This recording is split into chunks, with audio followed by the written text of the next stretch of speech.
सबको मेरा प्रणाम है, नमस्कार है। क्या हाल चाल है? उम्मीद करते हैं खूब कचरा फैला फैला के खूब सा मिल के इतना कचरा फैला दिए हो कि भैया इसको समेटना बड़ा मुश्किल है।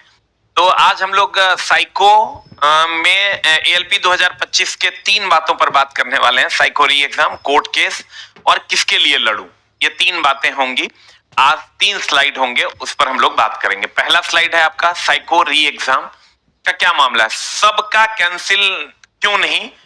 कंप्यूटर इश्यू होने के कारण क्या मामला है? देखो, सबका कैंसिल नहीं हुआ। अब मामला यह हुआ कि जब आंदोलन हुआ, आंदोलन में सारे बच्चों ने यह कहा कि री एग्जाम होना चाहिए।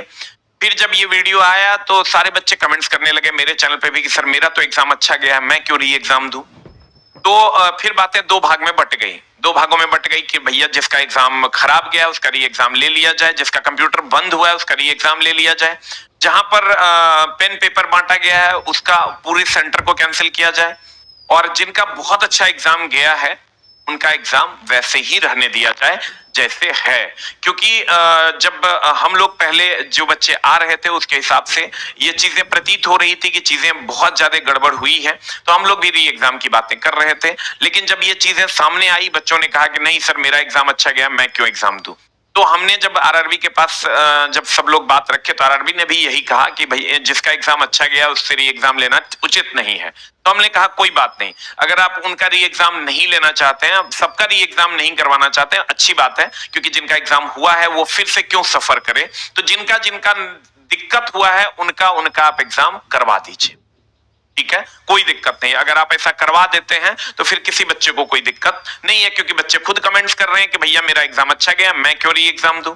और जो बच्चे कह रहे हैं कि नहीं मेरे में प्रॉब्लम हुआ है, मेरा एग्जाम होना चाहिए, तो आरआरबी ने यही किया। और अब आरआरबी आप कहिएगा कि सर सबका री एग्जाम करवा भी नहीं सकती है।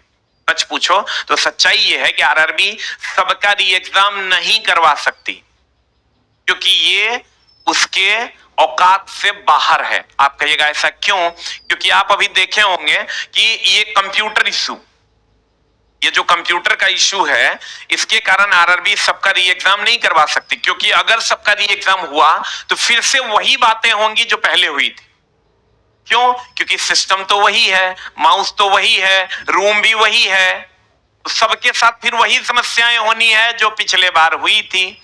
तो आरआरबी चाह के भी सबका री एग्जाम नहीं करवा सकती, और अगर री एग्जाम करवा भी देगी तो सक्सेसफुली नहीं करवा सकती। इसलिए आरआरबी सोची कि भैया हमको बचने दो और हम बच जाएं, और जिनको दिक्कत हुआ है सिर्फ उनका एग्जाम करवा दें। अब ये दिक्कत किसका हुआ है किसका नहीं हुआ है, इसका क्या बेस है, ये तो अब आरआरबी जाने कि किस बेसिस पे किस री एग्जाम करवाया जा रहा है, किसका हो रहा है किसका नहीं हो रहा है। क्योंकि मेरे पास तो 400 प्लस फॉर्म आए हुए हैं, 400 बच्चों ने फॉर्म भरा है जिनको प्रॉब्लम हुई है, उनकी अपनी अपनी समस्याएं हैं। किसी का माउस का दिक्कत है, कोई कह रहा है कि बहुत हल्ला हो रहा था, हम कंसंट्रेट नहीं कर पाए, वगैरह वगैरह, बहुत सारी अलग अलग प्रकार की समस्याएं। कोई कह रहा है हम 3 सिस्टम पे बैठे, हमको दिक्कत हुई है। तो इन सब समस्याओं को देखते हुए हमको ऐसा लग रहा है कि जो भी बच्चा इसमें छूट जा रहा है, एक बार फिर से इसका रीवेरिफिकेशन होना चाहिए कि कौन बच्चा छूट जा रहा है जिसको दिक्कत हुई है, और उन बच्चों को भी जोड़ने की जरूरत है। अब हमने आपको कहा, फिर से मैं समझा दूं, जब इसका प्रोटेस्ट हुआ सारे टीचर्स गए वहां पर, जाने के बाद हम लोग री एग्जाम की मांग किए, लेकिन बच्चों ने कहा नहीं मेरा एग्जाम अच्छा गया है तो मेरा नहीं होना चाहिए, जिनका नहीं अच्छा गया है वो कह रहे मेरा होना चाहिए। आरआरबी ने भी यही किया, और हम लोगों ने भी इसी बात पर एग्री किया कि कोई बात नहीं, जब बच्चे कह रहे हैं कि मेरा अच्छा गया है हम नहीं देना चाहते हैं, जो कह रहे हैं कि मेरा अच्छा नहीं गया है, मेरा सिस्टम ऑफ हो गया, हम देना चाहते हैं, तो उन लोगों का करवा दिया जाए, और यही हो भी रहा है। और आरआरबी चाह के भी साइको एग्जाम, ये बात समझ लो, आज नहीं फ्यूचर में भी जब तक सारे सिस्टम को ठीक नहीं किया जाता है, कभी भी फेयर एग्जाम आरआरबी साइको का नहीं ले सकती है, ये बात फिक्स है। अब अगर हम आगे बढ़ते हैं कि कौन छूट गया, कौन छूट गया, तो भैया छूटा वो बच्चा जिसका माउस काम नहीं कर रहा था, जिसका स्क्रीन ब्लर हो रहा था, जिसको एक सिस्टम से दूसरे सिस्टम पे बैठाया गया। क्योंकि आज हमने जो डेटा मंगवाया था उसमें सारे बच्चों को जब हमने देखा तो यही दिखा कि जो बच्चा का माउस काम नहीं कर रहा था, जिसका स्क्रीन ब्लर हो रहा था, जो एक सिस्टम से दूसरे सिस्टम पे गया, जो हल्ला करने के कारण छूट गया, वही बच्चे छूटे। और इसकी संख्या मेरे चैनल पे जो अभी तक हमको मिला है, जिनको री एग्जाम का मौका नहीं मिला है लेकिन उसको दिक्कत हुई है, ऐसे चेहरे, ऐसे बच्चे मुश्किल से मेरे चैनल पे, अन्य चैनल पे और भी लोग होंगे, लेकिन मेरे चैनल पे हमको लगता है 350 से 400 के आसपास हों। 400 बच्चों ने फॉर्म भरा है, लेकिन उसमें 50 बच्चे तो ऐसे ही फॉर्म भर दिए हैं, 350 बच्चों के आसपास है। सबका री एग्जाम उचित नहीं है। हाँ, उचित नहीं है, इसलिए उचित नहीं है कि भैया ये तो एक तो मेंटल प्रेशर होता है बच्चों को एग्जाम का, और दूसरा आप उसको फिर से एग्जाम के भट्टी में झोंकना चाहते हो, तो ये हम लोगों को भी लगता है कि ऐसा उचित नहीं है। लेकिन इसमें भी बच्चे दो धाराओं में बटे हुए हैं। कुछ का कहना है कि नहीं, पेन पेपर मिला है तो री एग्जाम होना चाहिए, कुछ का कहना है कि नहीं होना चाहिए, मेरा एग्जाम अच्छा गया है, पर भी हम लोग चर्चा करेंगे आगे।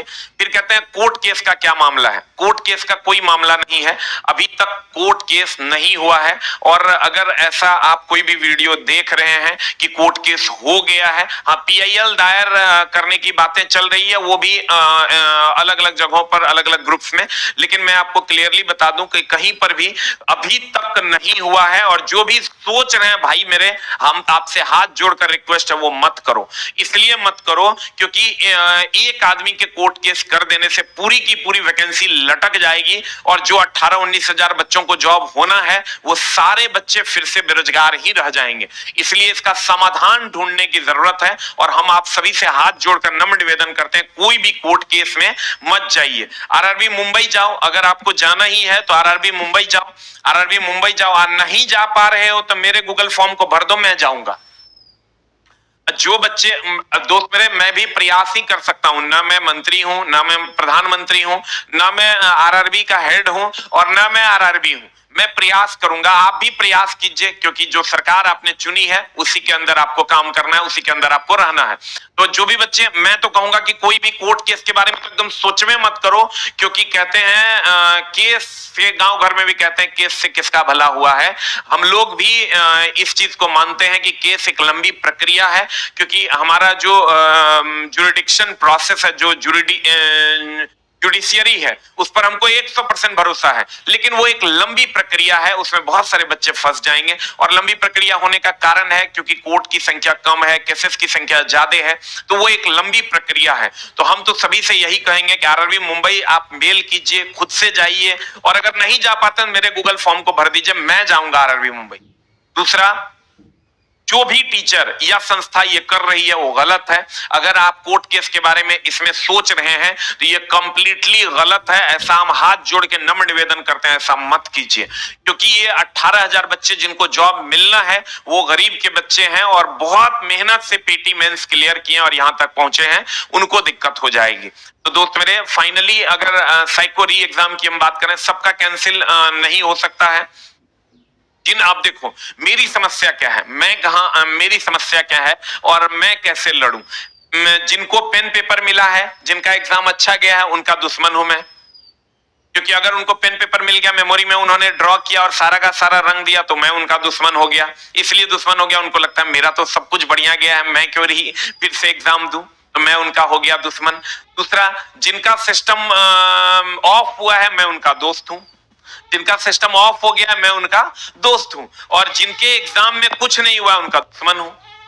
अब मान लो कि अगर कोई बच्चा लेकिन 100% अगर बच्चे ने एग्जाम दिया है, ध्यान से देखना, अगर बच्चे 100 बच्चों ने एग्जाम दे रखा है, उसमें से 80 बच्चों का एग्जाम मान लो बहुत अच्छा गया, क्योंकि जो इनका सेंटर बेंगलोर था, जिनका सेंटर अलग अलग अच्छे सिटी में था, उनका सेंटर अच्छा था, उनका एग्जाम बहुत बढ़िया गया। ये 20 बच्चे हैं, ये 20 बच्चे हैं, और ये 20 बच्चे वो बच्चे हैं जिनका एग्जाम गड़बड़ गया है। इसका एग्जाम ठीक गया है, इसका एग्जाम गड़बड़ गया है। अब ये जो 20 बच्चे हैं, ये कह रहे हैं कि सर मेरा तो कैरियर बर्बाद हो गया। ये जो 80 बच्चे हैं, वो कहता है नहीं नहीं, मेरा कैरियर तो बहुत बढ़िया है, मैं तो ठीक हूं भैया, मेरे को पेन पेपर मिल गया, मैं ठीक हूं, मैंने एग्जाम अच्छे से दे दिया। इसमें बहुत अच्छे ऐसे बच्चे हैं जिनको पेन पेपर मिला, अब बहुत ऐसे बच्चे हैं जिनका एग्जाम बहुत बढ़िया गया, तो इन लोगों का मैं हो गया दुश्मन। और ये जो 20% बच्चे हैं, उसमें से RRB ने 15% को दिया है मौका, 5% को उसमें से भी नहीं दिया मौका, तो वो 5% भी दुश्मन मानते हैं।